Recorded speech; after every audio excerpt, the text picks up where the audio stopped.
ನಮಸ್ತೆ ವೀಕ್ಷಕರೇ, ಜಗ್ಗೂಸ್ ರೆಸಿಪೀಸ್‌ಗೆ ಸ್ವಾಗತ. ನಾನು ನಿಮ್ಮ ಜಯಶ್ರೀ. ಇವತ್ತಿನ ರೆಸಿಪಿ ಹೈದರಾಬಾದಿ ದಮ್ ಬಿರಿಯಾನಿ. ಈ ಹೈದರಾಬಾದಿ ದಮ್ ಬಿರಿಯಾನಿ ತುಂಬಾನೇ ರುಚಿಯಾಗಿ, ತುಂಬ ಸೂಪರಾಗಿ, ತುಂಬ ಟೇಸ್ಟಿಯಾಗಿ ಯಾವ ರೀತಿ ಮಾಡೋದು ಅನ್ನೋದನ್ನು ನಾನು ಇವತ್ತು ನಿಮಗೆ ತಿಳಿಸ್ಕೊಡ್ತೀನಿ. ನಾನು ಇವತ್ತು ಸಂಡೇ ಸ್ಪೆಷಲ್ ಆಗಿ ಈ ಹೈದರಾಬಾದಿ ಬಿರಿಯಾನಿನ ಮಾಡಿದ್ದೆ. ತುಂಬಾನೇ ರುಚಿಯಾಗಿ ಬಂದಿತ್ತು. ಇದನ್ನು ಯಾವ ರೀತಿ ಮಾಡೋದು ಅನ್ನೋದನ್ನು ನಾನು ಇವತ್ತು ನಿಮ್ಮ ಜೊತೆ ಶೇರ್ ಮಾಡ್ಕೊಳ್ತೀನಿ. ಇಷ್ಟ ಆದರೆ ಪ್ಲೀಸ್ ಒಂದು ಲೈಕ್ ಮಾಡಿ, ಶೇರ್ ಮಾಡಿ, ಕಮೆಂಟ್ ಮಾಡಿ. ಈ ಬಿರಿಯಾನಿ ಮಾಡೋದಕ್ಕೆ ಮೊದಲು ಇಂಪಾರ್ಟೆಂಟ್ ಆಗಿ ಬೇಕಾಗಿರೋದು ಅಂತ ಹೇಳಿದ್ರೆ ಫ್ರೈಡ್ ಆನಿಯನ್. ಹಾಗಾಗಿ ನಾನಿಲ್ಲಿ ಒಂದು ಈರುಳ್ಳಿನ ಸಣ್ಣದಾಗಿ ಕಟ್ ಮಾಡಿಬಿಟ್ಟು ನೋಡಿ ಈ ರೀತಿಯಾಗಿ ಫ್ರೈ ಮಾಡ್ಕೊಳ್ತಾ ಇದ್ದೀನಿ. ನಂತರ ಇಲ್ಲಿ 1 kg ಚಿಕನ್ ನಾನು ಚೆನ್ನಾಗಿ 2 ರಿಂದ 3 ಬಾರಿ ತೊಳೆದ್ಬಿಟ್ಟು ಒಂದು ಸ್ಟ್ರೈನರಲ್ಲಿ ಸೋಸಿಟ್ಟಿದ್ದೆ. ನೀರೆಲ್ಲ ಚೆನ್ನಾಗಿ ಸೋರಿದ ನಂತರ ಇಲ್ಲಿಗೆ ಸ್ವಲ್ಪ ರುಚಿಗೆ ತಕ್ಕಷ್ಟು ಉಪ್ಪು ಹಾಗೂ ಅರಿಶಿನ ಪುಡಿ ಎರಡನ್ನೂ ಹಾಕ್ಬಿಟ್ಟು ಚೆನ್ನಾಗಿ ಮಿಕ್ಸ್ ಮಾಡಿ ಇಟ್ಟಿದ್ದೀನಿ. ನೋಡಿ 2 ನಿಮಿಷ ಇಟ್ಟಿದ್ದೆ. 2 ನಿಮಿಷ ಆಗಿದೆ. ಇವಾಗ ನಾನು ಇದನ್ನು ಸ್ವಲ್ಪ ಎಣ್ಣೆಯಲ್ಲಿ ಫ್ರೈ ಮಾಡ್ಕೊಳ್ತಾ ಇದ್ದೀನಿ. ಚಿಕನ್ನ ಈ ರೀತಿಯಾಗಿ ಫ್ರೈ ಮಾಡ್ಕೊಳ್ಳೋದ್ರಿಂದ ತುಂಬಾ ಜ್ಯೂಸಿಯಾಗಿ, ತುಂಬ ಟೇಸ್ಟಿಯಾಗಿರುತ್ತೆ ಬಿರಿಯಾನಿ ಅಂತಲೇ ಹೇಳ್ಬೋದು. ಬಿರಿಯಾನಿ ಒಳಗಡೆ ಚಿಕನ್ನು ರಬ್ಬರ್ ಥರ ಅನಿಸಲ್ಲ, ತುಂಬ ಸಾಫ್ಟಾಗಿ, ಸ್ಮೂತಾಗಿ ತುಂಬಾ ರುಚಿಯಾಗಿ ಬರುತ್ತೆ ಈ ಬಿರಿಯಾನಿ. ಈ ಚಿಕನ್ನ ಈ ರೀತಿಯಾಗಿ ಫ್ರೈ ಮಾಡ್ಕೊಳ್ಳೋದ್ರಿಂದ ಹೈದರಾಬಾದಿ ದಮ್ ಬಿರಿಯಾನಿಗೆ ಒಂದು ಒಳ್ಳೆ ಟೇಸ್ಟ್ ಅಂತಲೇ ಹೇಳ್ಬೋದು. ಹಾಗಾಗಿ ನಾನು ಈ ರೀತಿಯಾಗಿ ಫ್ರೈ ಮಾಡ್ಕೊಳ್ತಾ ಇದ್ದೀನಿ.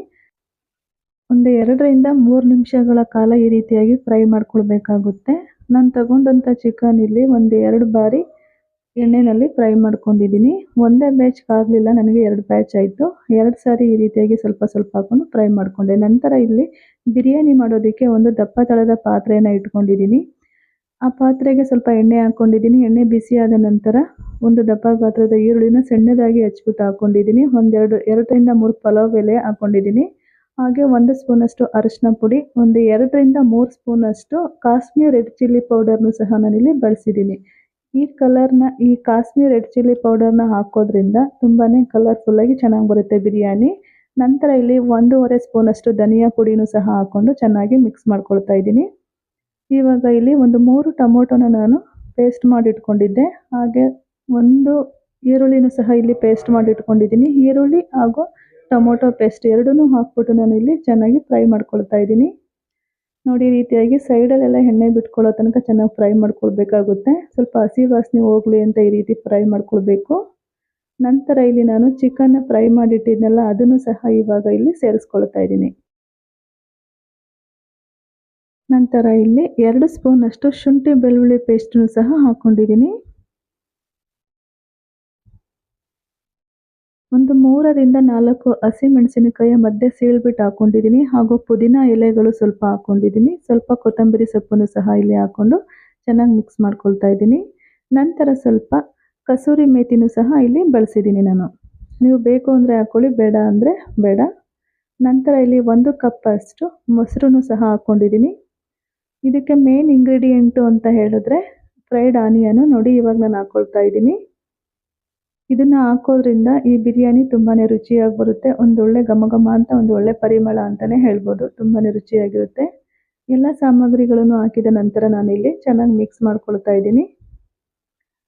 ಮಿಕ್ಸ್ ಮಾಡಿಕೊಂಡು ಇವಾಗ ನಾನು 2 ರಿಂದ 3 ನಿಮಿಷಗಳ ಕಾಲ ಬೇಯಲಿಕ್ಕೆ ಅಂತೇಳಿ ಪ್ಲೇಟ್ ಮುಚ್ಚಿಬಿಟ್ಟಿದ್ದೆ.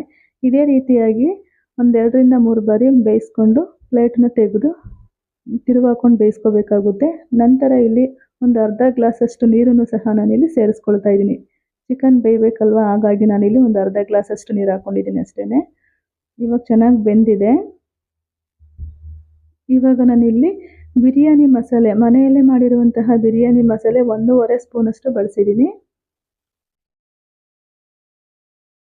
ನೀವು ಹೊರಗಡೆ ಸಿಗುವಂತಹ ಬಿರಿಯಾನಿ ಮಸಾಲೆ ಪೌಡರ್ನು ಕೂಡ ಹಾಕಬಹುದು. ನಾನಿಲ್ಲಿ ಮನೆಯಲ್ಲೇ ಮಾಡಿರುವಂಥದ್ದನ್ನು ಹಾಕ್ಕೊಂಡಿದ್ದೀನಿ. ನೋಡಿ ಇವಾಗೆಲ್ಲ ಚೆನ್ನಾಗಿ ಬೆಂದಿದೆ. ಈ ಮಸಾಲೆ ಎಲ್ಲ ರೆಡಿ ಆಯಿತು. ಇವಾಗ ನಾವಿಲ್ಲಿ ರೈಸ್ ಮಾಡ್ಕೊಳ್ಳೋಣ. ಇದನ್ನು ಬೇರೆ ಕಡೆ ಇಟ್ಬಿಟ್ಟು ಇವಾಗ ರೈಸ್ ಮಾಡ್ಕೊಳ್ಳೋದಕ್ಕೆ ಒಂದು ಪಾತ್ರೆಗೆ ನೀರಿಟ್ಟಿದೆ. ನೀರು ಸಹ ಚೆನ್ನಾಗಿ ಕಾಯ್ತಾ ಇದೆ. ಇವಾಗ ಇಲ್ಲಿ ಪಲಾವ್ ಎಲೆ, ಚಕ್ಕೆ, ಲವಂಗ, ಸ್ಟಾರ್ ಹೂವು, ಮರಾಠಿ ಮೊಗ್ಗು, ಸೋಂಪು, ರುಚಿಗೆ ತಕ್ಕಷ್ಟು ಉಪ್ಪು ಹಾಗೂ ಕೊತ್ತಂಬರಿ ಸೊಪ್ಪು, ಪುದೀನ ಸೊಪ್ಪು ಇಷ್ಟನ್ನು ಹಾಕ್ಬಿಟ್ಟು ನಾನು ನೀರನ್ನು ಚೆನ್ನಾಗಿ ಕುದಿಸ್ಕೊಳ್ತೀನಿ. ನೋಡಿ ನೀರು ಚೆನ್ನಾಗಿ ಕುದೀತಾ ಇದೆ. ಇವಾಗ ನಾನು 2 ರಿಂದ 3 ಬಾರಿ ಅಕ್ಕಿನ ಚೆನ್ನಾಗಿ ತೊಳೆದ್ಬಿಟ್ಟು ಆನಂತರ ಇಲ್ಲಿ ಅಕ್ಕಿನ ಹಾಕ್ಕೊಳ್ತಾ ಇದ್ದೀನಿ. ನೀವು ಯಾವ ಅಕ್ಕಿ ಬೇಕಿದ್ರೂ ಹಾಕ್ಕೋಬಹುದು. ನಿಮ್ಮ ಮನೆಯಲ್ಲಿ ಯಾವ ಅಕ್ಕಿ ಬಳಸ್ತೀರಾ ಅದನ್ನು ಹಾಕ್ಕೊಂಡು ಮಾಡ್ಕೋಬೋದು. ನಾನಿಲ್ಲಿ ಬುಲೆಟ್ ರೈಸನ್ನು ಬಳಸಿದ್ದೀನಿ. ಈ ಬಿರಿಯಾನಿ ಸಾಮಾನ್ಯವಾಗಿ ಉದುದ್ರಾಗಿರ್ಬೇಕಲ್ವ, ಅದಕ್ಕಾಗಿ ನಾನಿಲ್ಲಿ ಬುಲೆಟ್ ರೈಸನ್ನು ಬಳಸಿದ್ದೀನಿ. ಮತ್ತು ಇಲ್ಲಿ ಫ್ಲೇವರ್ಗೋಸ್ಕರ ಇಲ್ಲಿ ಏಲಕ್ಕಿ, ಪಲಾವ್ ಎಲೆ ಎಲ್ಲ ಹಾಕಿದ್ನಲ್ಲ, ಈ ಮಸಾಲೆ ಸಾಮಾನೆಲ್ಲ ತೆಗೆದುಬಿಟ್ಟೆ ನಾನು. ನೋಡಿ ಇವಾಗ ಅಕ್ಕಿ ಚೆನ್ನಾಗಿ ಬೇಯ್ತಾ ಇದೆ, ಬೆಂದಿದೆ. ಇಷ್ಟ ಆದರೆ ಸಾಕು.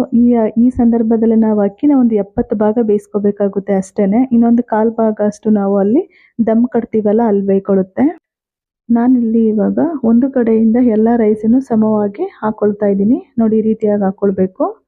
ನಂತರ ಇಲ್ಲಿ ಫ್ರೈಡ್ ಆನಿಯನ್ ಇತ್ತಲ್ಲ, ಅದನ್ನು ಸಹ ನಾನು ಮೇಲೆ ಹಿಂದೆ ಹಾಕ್ಕೊಳ್ತಾ ಇದ್ದೀನಿ.